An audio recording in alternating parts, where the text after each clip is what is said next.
હાલો મિત્ર, જય શ્રી કૃષ્ણ. સ્વાગત છે તમારા બધાનું આપણા કિચનમાં. આજે આપણે બનાવશું ગુલકંદ. તો એના માટે મેં ગુલાબ લીધેલા છે.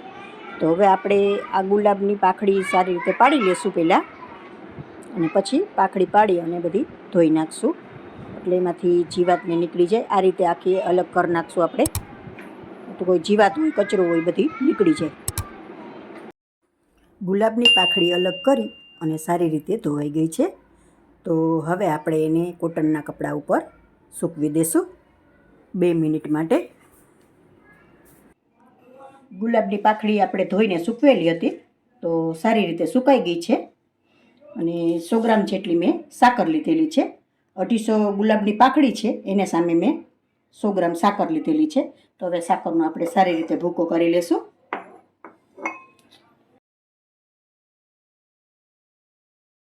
એટલે થોડી થોડી આપણે કરી લેશું ને પછી મિક્સરમાં, એટલે મિક્સરની ચકરી બગડે નહીં આપણી. સાકરનો ભૂકો આપણે સારી રીતે કરી લીધો છે. તો હવે આપણે કાઢી લેશું ડીશમાં. તો હવે આપણે ગુલકંદ બનાવી લેશું.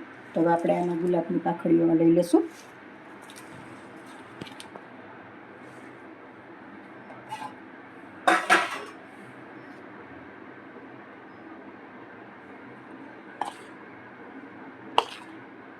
સાકર આમાં એડ કરી દેશું. સારી રીતે હાથથી મિક્સ કરી લેશું, એટલે એક રસ સરસ મિક્સ થઈ જાય. થોડી થોડી સાકર અને પકડી નાખતા જશું અને મિક્સ કરતા જશું.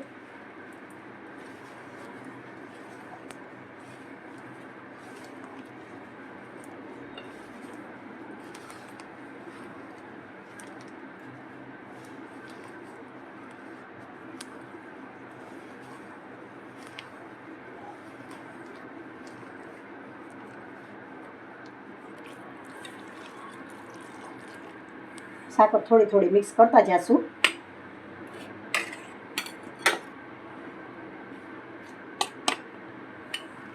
સારી રીતે મિક્સ કરી દેશું.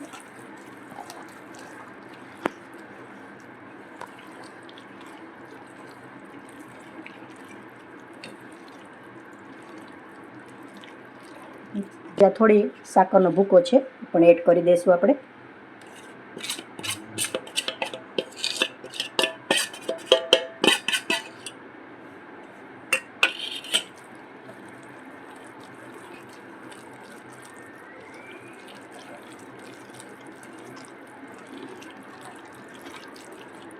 સારી રીતે આપણે બે મિક્સ થઈ જશે એટલે થોડી વાર આપણે ગેસ ઉપર રાખી દઈશું.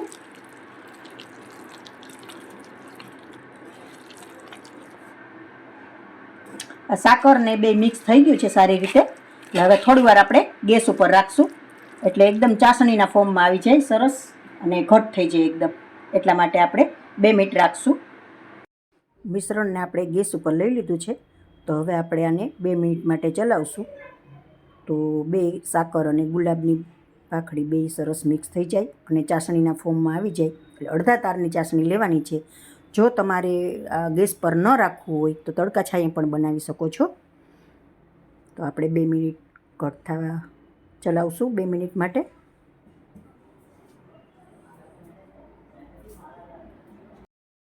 ગુલકંદનું મિશ્રણ આપણું સારી રીતે ચાસણીના ફોર્મમાં આવી ગયું છે. તો હવે આપણે થોડો ફ્લેવર એડ કરી દઈશું એમાં. આમાં 1 ચમચી વરિયાળી અને 4-5 એલચી લીધી છે. તો એ આપણે થોડું વાટી પાવડર કરી લેશું.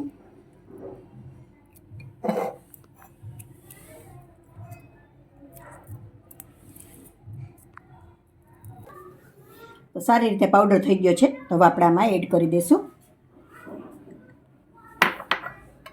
હવે થોડું મધ લઈ લેશું.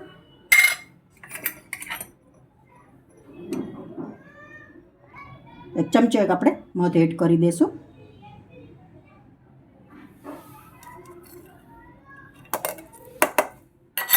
સારી રીતે મિક્સ કરી લેશું. હજી આપણે 1 ચમચો એડ કરશું મધ, એટલે આપણે એક રસ સરસ થાય. હવે સારી રીતે આપણે હાથથી મિક્સ કરી લેશું.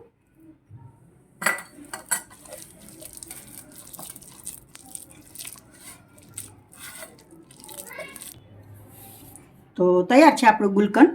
તો હવે આપણે આમાં બાઉલમાં કાઢી લેશું અને તમે એરટાઇટ કન્ટેનરમાં ભરીને સ્ટોર પણ કરી શકો છો.